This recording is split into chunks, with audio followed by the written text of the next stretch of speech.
반갑습니다. 부동산 전망하는 남자 골든마우스 인사드립니다.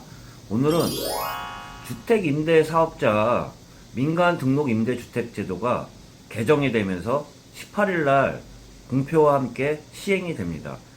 이 제도에 따라 부동산 시장에 대해서 어떤 변화가 있을지 여러분들하고 좀 이야기를 나눠보도록 하겠습니다. 제가 6.17 대책과 7.10 대책에 따라 가장 타격을 많이 받은 사람이 다주택자와 법인 사업자라고 얘기했는데, 지금 발표된 자료에 따르면 민간 기사들을 보면요, 11일 국무회의에서 민간임대주택특별법 개정안이 통과되면서 18일 공표와 함께 본격 시행한다고 했습니다. 그럼 제가 얘기 드리는 게, 주택임대사업자 등록을 왜 했을까요? 가장 중요한 이유 중에 하나가 세제 혜택이 있었으면서 양도세도 많았어요. 굳이 얘기 드리면, 종부세가 지금 최근에 주택 가격이 올라가면서 종부세 부담이 많이 있다고 얘기 드렸는데, 주택임대사업자 등록을 하면 종부세 대상에서도 배제를 시켜줬어요. 또한 소득세와 법인세도 감면을 해주었었는데, 앞으로는 주택임대사업자 등록증을 유지하고 있는 동안은 기존 세제 혜택을 유지를 하겠지만, 의무기간이 지나면 자동으로 말세가 되면서 혼란을 겪을 수밖에 없는데요. 제가 개정안에 대해서 잠깐 말씀드려보면, 아파트 주택임대사업자는 이제 의무구간이 지나면 폐지가 될 수밖에 없는 그런 수순에 밟아진다고 볼 수 있습니다. 유지되고 있는 거는 단기 임대주택 같은 경우도 4년, 8년짜리가 있었는데, 4년 같은 경우도 폐지가 되면서 8년은 유지가 되고 있지만, 어떻게 되냐면 4년 단기 및 아파트 등록 임대 제도는 사실상 폐지된다고 볼 수 있으면서, 신규 등록 자는 의무 임대 기간을 10년으로 늘렸다는 내용입니다. 다만 아파트만 빼고 다세대나 다가구 같은 경우는 유지가 되고 있다고 볼 수도 있는데요. 앞으로 신규로 할 수 있는 사람들은 다세대나 다가구라고 볼 수 있습니다. 그러면 앞으로 제가 결론 자체는 여러분들이 법을 얘기를 드렸을 때 시장 영향을 말씀드려야 될 거 아니에요. 그러면 저는 항상 얘기하는 게 그거예요. 매수자 입장에서는 매도자 입장을 생각하면은 언제 나올지 타이밍을 고려할 수 있으면서, 또한 심리를 보면 매도자는 매수자 심리를 이해를 하면 언제 팔아야지 좋게 팔을 수 있을지 당연히 상대방을 보면 답이 나오는데, 내가 전에 말씀드린 것처럼 지금 최근에 법이 강화가 되면서, 또한 주택임대사업자 등록도 바뀌는 마당에 보면 주택임대사업자는 의무구간이 지나면 자동으로 폐지가 되게 돼 있습니다. 가장 중요했던 게 양도세 같은 경우도 장기보유 특별공제를 해줬었거든요. 유지를 해줬었는데, 의무구간이 지나면 장기보유 특별공제도 안 해준다는 내용이에요. 신규도 안 해준다는 내용이에요. 그렇게 되다 보면 주택임대사업자 등록을 할 필요성, 혜택이 별로 없어졌다고 볼 수 있어요. 그러다 보니까 제가 물건이 나올 거라고 얘기 드렸잖아요. 급격하게 나오지는 않겠지만, 아무래도 일부 너무 여러 채 갖고 있는 사람들 입장에서는 재산세나 보유세 같은 경우도 앞으로 의무기간이 지나고 나면은 지금 혜택 자체가 다 없어진다고 할 수 있으면, 그 전에 팔려고 하는 물건들이 나올 거예요. 나오는데 어떤 물건이 나올 거냐, 제가 말씀드린 것처럼 다세대나 다가구는 유지가 된다 그랬잖아요. 아파트가 의무구간이 지나면 자동으로 말소된 것처럼 아파트 물량이 일부 지역별로 급매물들이 나올 거예요.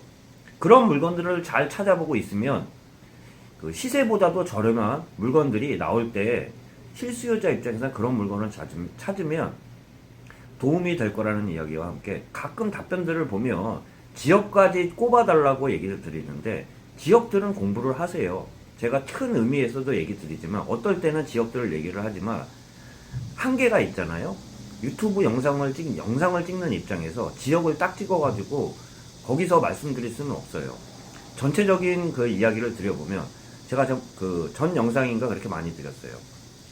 일부 제가 말씀하는 거에서 실마리를 찾으라는 이야기와 함께 이야기 드려보면, 2020년 상반기 전유 신고를 많이 한 경기도 수도권 지역을 보면, 고양시, 순서대로 말씀드리면 고양시, 남양주시, 용인시, 김포시, 또한 수원시예요.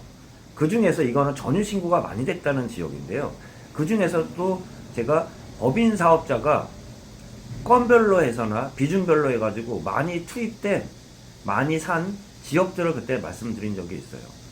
경기도하고 서울하고 인천 순이었는데, 경기도 수도권 지역 중에서도 제가 말씀드린 지역별로 보면 용인, 수원 같은 경우는 법인의 그 매수세가 많았던, 건별이나 비중별로 해서 많았던 지역이에요. 그런 지역들 같은 경우는 법인 사업자도 마찬가지고 다주택자들 같은 경우도 많이 있다는 전제하에 말씀드릴 수 있어요. 큰 그런 지역을 먼저 보고 그 지역 중에서도 그 동이 있을 거 아니에요. 그때는 따져봐야 되겠지만 급매물은 나올 겁니다. 왜 그러냐면 지금 개정안을 바꾸면서 하도 여론들에서 그 급작스럽게 혜택을 뺏으면 어떠냐 이러니 일부 그런 얘기가 나왔더라고요. 의무기간을 반 이상 채우면 과태료를 부과하지 않는다는 그런 예외 조항도 만들어 놨는데, 그럼 그 주택임대차 사업자 입장에서는 의무기간이 만기가 되면은 사실상 폐지 수순이 될 수밖에 없는데, 그 전에 물건을 일부 팔 수밖에 없는 상황이 생길 수밖에 없어요. 그렇기 때문에 제가 얘기 드리는 거고, 다주택자는 버틴다고 해가지고 마냥 해결될 수는 없어요. 지금 상황 하에서는.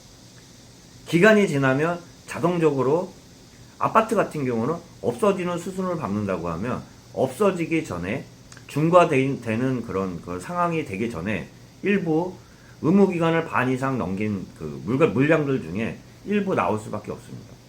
그런 물건을 잘 찾아보고 있으면 그 주택시장, 아파트, 특히 아파트 시장에 지금 많이 과열이 되어 있는데요.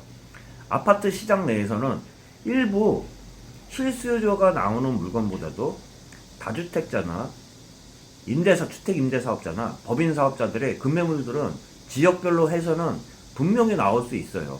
근데 그런 급매물을 잡기 위해서는 실수요자도 항상 준비가 돼 있어야 돼요.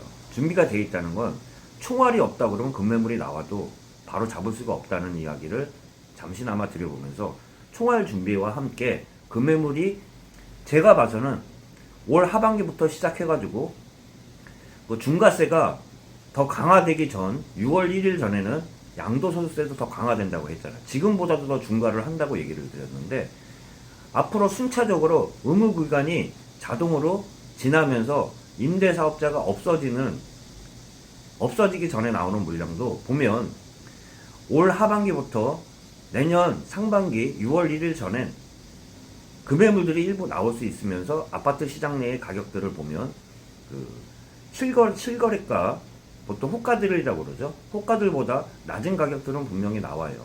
준비되어 있는 분들만 그 급매물을 잡을 수 있다는 마지막 말씀 드려보면서 오늘 영상 이것으로 마치도록 하겠습니다. 골든마우스였습니다.